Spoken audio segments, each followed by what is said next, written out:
3-bit asynchronous up counter. देखिए ये है 3 बिट यानी कि इसमें हम 3 अपने फ्लिप फ्लॉप्स का यूज़ करेंगे। असिंक्रोनस मीन्स टू से कि जो इसका कॉम्बिनेशन होता है वो कुछ इस तरह से होता है कि जो फर्स्ट फ्लिप फ्लॉप की जो आउटपुट होती है वो सेकंड फ्लिप फ्लॉप की क्लॉक के साथ कनेक्टेड होती है, यानी एज सेकंड फ्लिप फ्लॉप की एज अ क्लॉक वर्क करती है, उसे असिंक्रोनस बोलते हैं।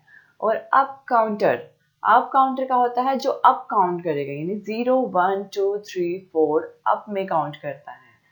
ठीक है, ये हमारा 3-बिट असिंक्रोनस काउंटर है। 3 बिट है तो हम 3J के फ्लिप फ्लॉप्स का यूज कर रहे हैं इसमें ये हमारे क्लॉक्स हैं। JA हमारे इनपुट है, QA हमारे आउटपुट होगी फर्स्ट फ्लिप फ्लॉप की, QB second in flip flop की, QC थर्ड फ्लिप फ्लॉप की। अब इसमें क्या होगा कि इसकी जो आउटपुट आई है इसको कनेक्ट करेंगे सेकेंड फ्लिप फ्लॉप की क्लॉक के साथ, इस तरह से। ये देखिए यहाँ पे इसकी जो आउटपुट आएगी उसको क्लॉक के साथ कनेक्ट करेंगे। यहाँ से QB की जो यहाँ से जो आउटपुट आएगी उसको थर्ड जो फ्लिप फ्लॉप है उसके क्लॉक के साथ कनेक्ट करेंगे। इसकी यहाँ से हम आउटपुट लेंगे, ये जो होंगी ये हमारी आउटपुट्स होंगी QA QB QC।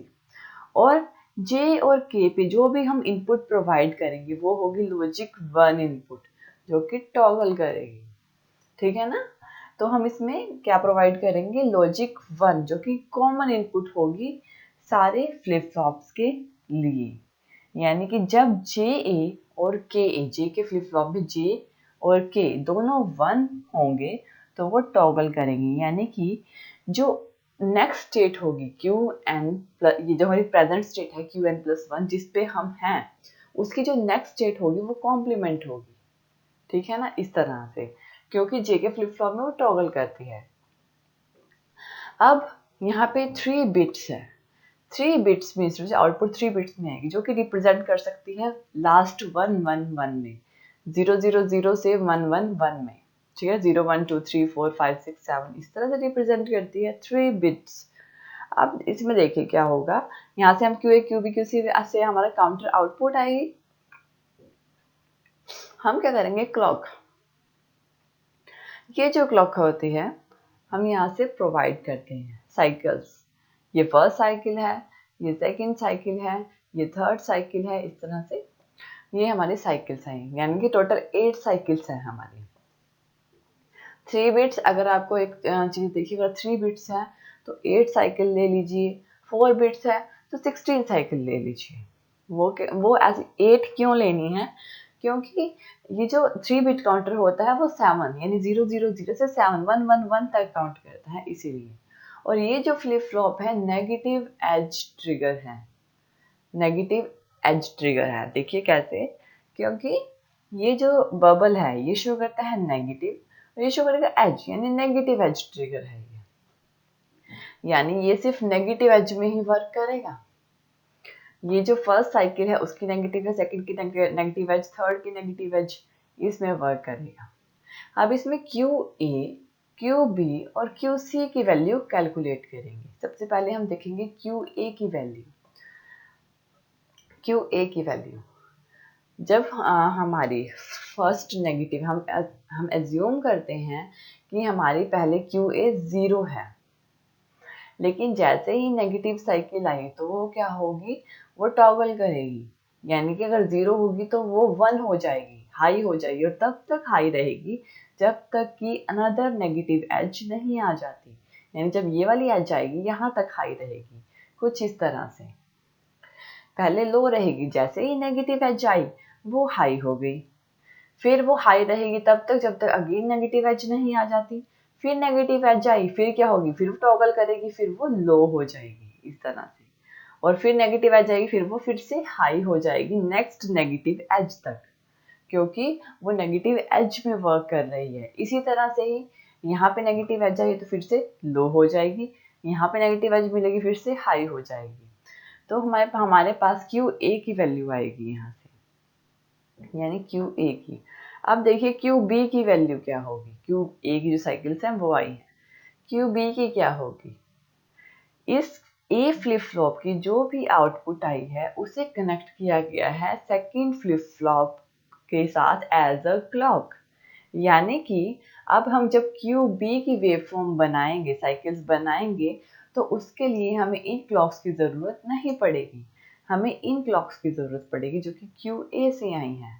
और ये क्यू बी की वैल्यू कैसे किस पे डिपेंड करेगी, क्यू ए की जो हमारे पास साइकिल्स आई हैं उनकी नेगेटिव एज पे इसकी वैल्यू क्या करेगी, डिपेंड करेगी, यानी इन पे इसकी नेगेटिव एज पे।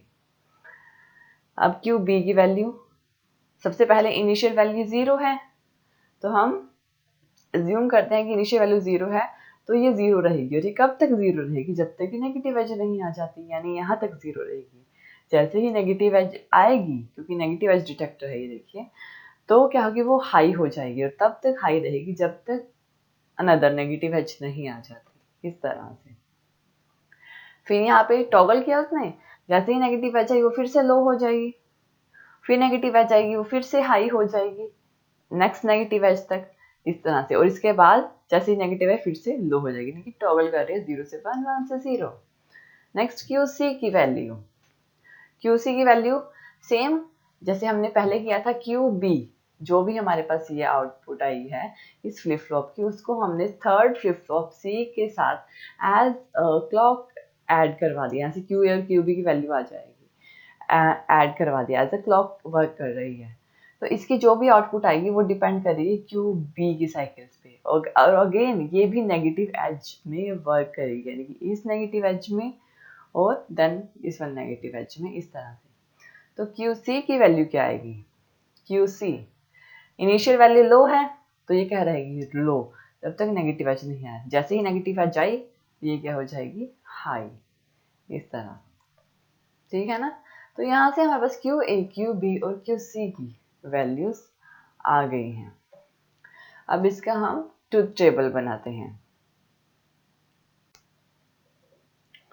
देखिए क्लॉक्स, ये हमारे क्लॉक्स, ये हमारी क्यू ए, क्यू बी और क्यू सी की value, Q A, Q B, Q C. और ये डेसिमल जो है ये डिडक्ट करेगा, कैसे डिडक्ट करता है वो देखते हैं।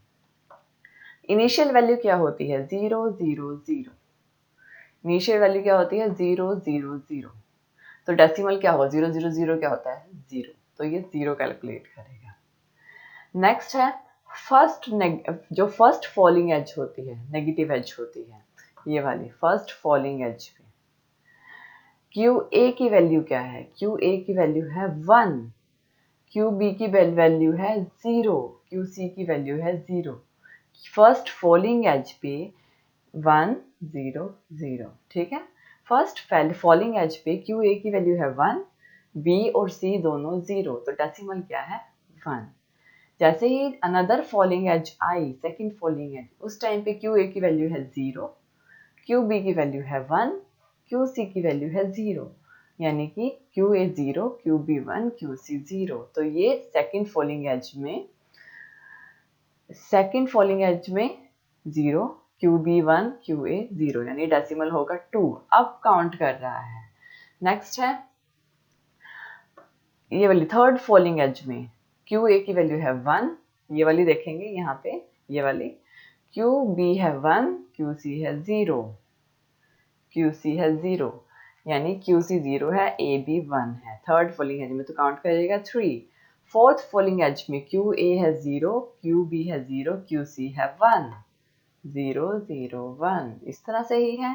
तो फोर्थ फॉलिंग एज में क्यू सी है 1, ए और बी 0 0, यानी डेसिमल 4 को ये काउंट करेगा।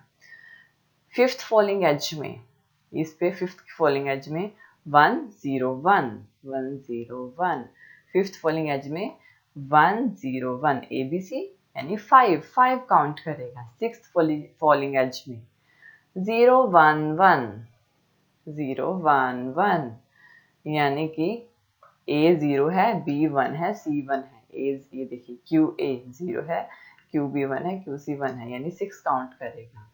सेवंथ फॉलिंग एज में, जब सेवंथ फॉलिंग एज आएगी, सिर्फ फॉलिंग एज देखेंगे 1 1 1 1 1, यानी सेवंथ फॉलिंग एज में आएगा हमारे पास 1 1 1, यानी 7।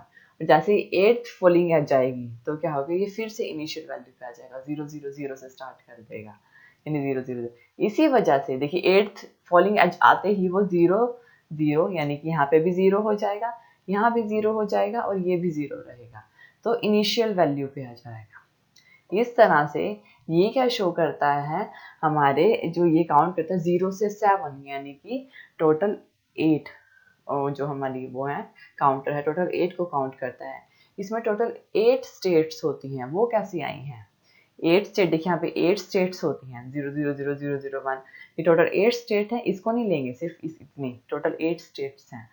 तो वो कैसे 2 रेज टू पावर n, कितने बिट हमने यूज किए हैं इसमें, 3 बिट एसिंक्रोनस सब काउंटर है, 2 raise to power 3 n number of bits को शो करेगा, जो कि इज इक्वल टू होती है 8, यानी टोटल 8 स्टेट्स आती हैं, जो कि 0 0 0 0 0 1 0 1 0 ये होते हैं। और मैक्सिमम कितना काउंट करती है ये, 2 raise to power n minus 1, 2 raise to power n 8 और माइनस 1 इज इक्वल टू 7, यानी टोटल 7 का काउंट करती है, 0 से लेकर 7 तक काउंट करती है। तो ये तो है हमारा 3 बिट और synchronous up counter. Thank you for watching this video. More और ज़्यादा वीडियो के लिए आप हमारे चैनल लर्न एंड ग्रो पे सब्सक्राइब कर सकते हैं।